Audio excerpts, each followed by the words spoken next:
Alright guys, so we're at the point where we're about to start pulling the engine out of the Camaro.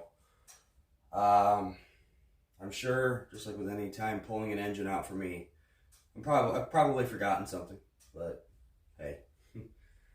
I've done my best to go over and double and triple check, make sure I've got all the little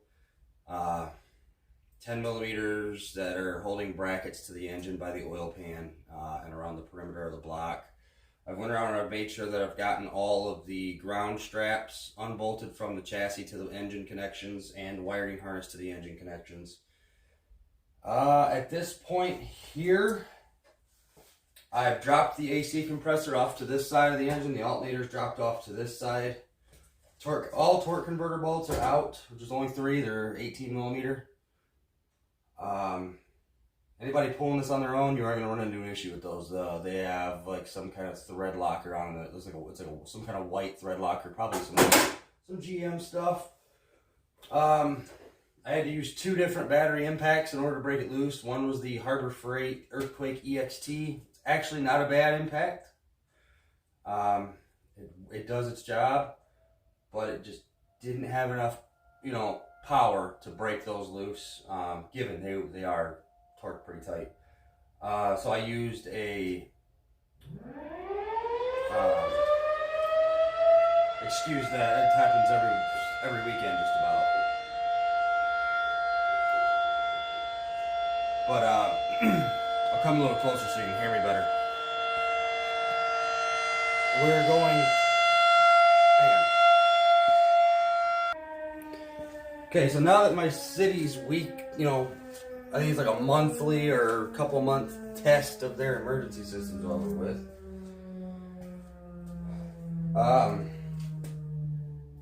The snap-on impact did its job, but I was also using about a good 2 feet of extensions through a swivel and through a deep socket to get that broken loose. So there's that.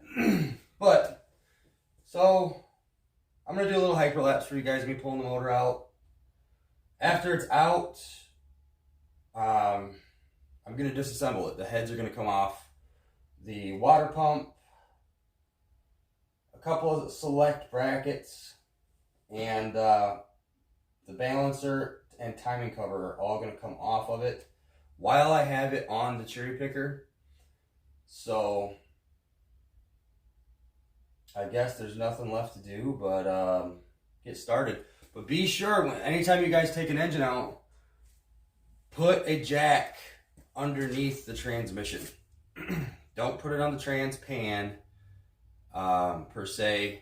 I don't like doing that. You dent the trans, with all the yanking back and forth. If there is any that you have to do to get the engine to break loose from the trans, you could possibly damage the transmission pan. If not, put a hole in it, and then you're just going to have to wind up dropping the pan and knocking a dent out of it and changing fluid and filter, or you're going to have to replace a trans pan. It's not smart. Don't do it. I always put it right on the bell housing of the trans, and I actually don't put metal against metal. I like to take a soft piece of a piece of 2x4 that I cut down to fit into the little jack pad. My jack doesn't have the round pad that goes in it. Mine has an attachment that actually allows me to put a longer bar in there and extends it out so I can actually get it up underneath the whole front of the car, extend it out, adjust my pads, kind of like a lift. And I can get the whole car up off the ground because a lot of my cars have bigger wheels on them. It takes a little bit more range out of my jacks to get them up in the air to get ramps underneath them properly. So, excuse me.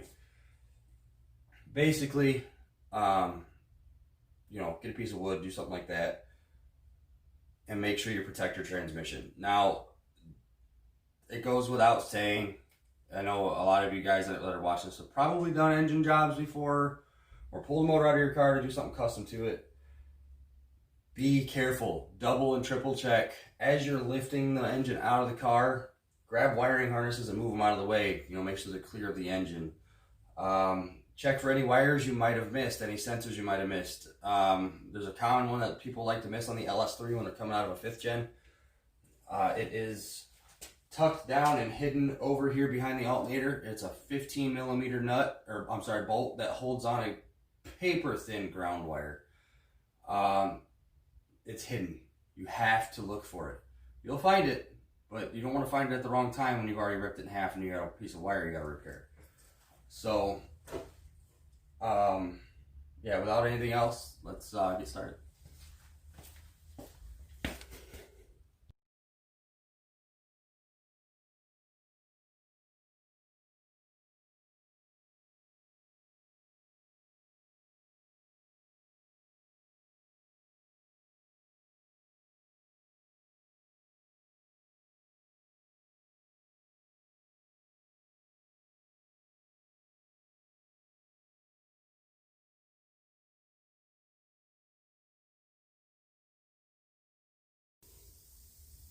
Okay, guys, so as you can see, we have the engine out of the Camaro. Not a very hard thing to do at all on this car. Everything was done very, very easy. Take a look at this motor mount right here. Let's pull it out. Look at this. Sit right here. Look at this. That motor mount was just done. Look at that. Well, there's one for the trash pile. So, as you can see, obviously everything is out. Not a very difficult, not a very hard job at all. If you look at this transmission, do you see this tab here? There's one right there, and there's one right there.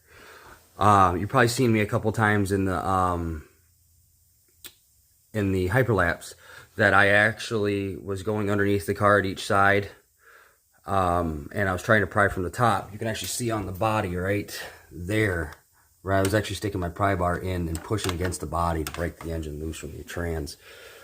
As you can see, a great sign when you pull your engine and transmission apart and you look inside the bell housing. As you can see, it's dry. This car has never had a leak. It's never leaked a drop of anything since I've owned it.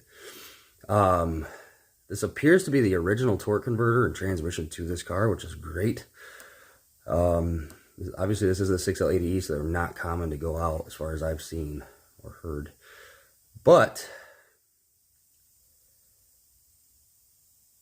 basically, now, the reason I decided to pull the engine to do this, rather than, a lot of you guys are wondering, you can put a cam in this without, doing all that. Well, I have a really good buddy who works for a local transmission shop, and he built me a custom race converter at work. So, be a nice, fun stall converter.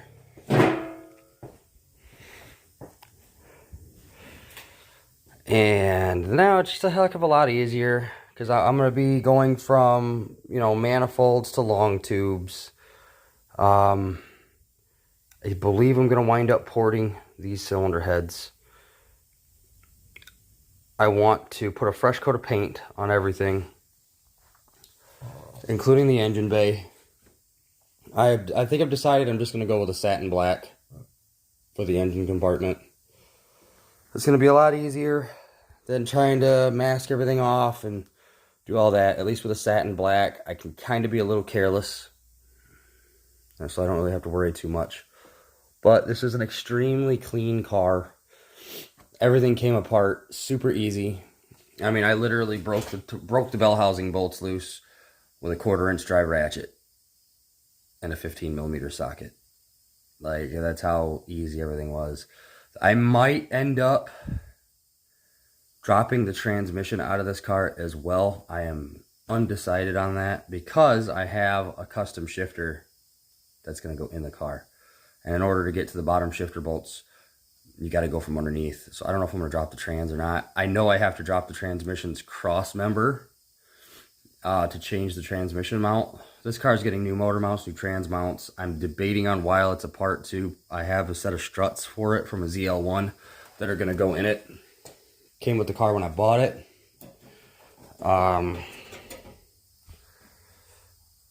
than that, I think the next thing we're going to do is it's going to be a hyperlapsed teardown process. So I will get to that. So stick around.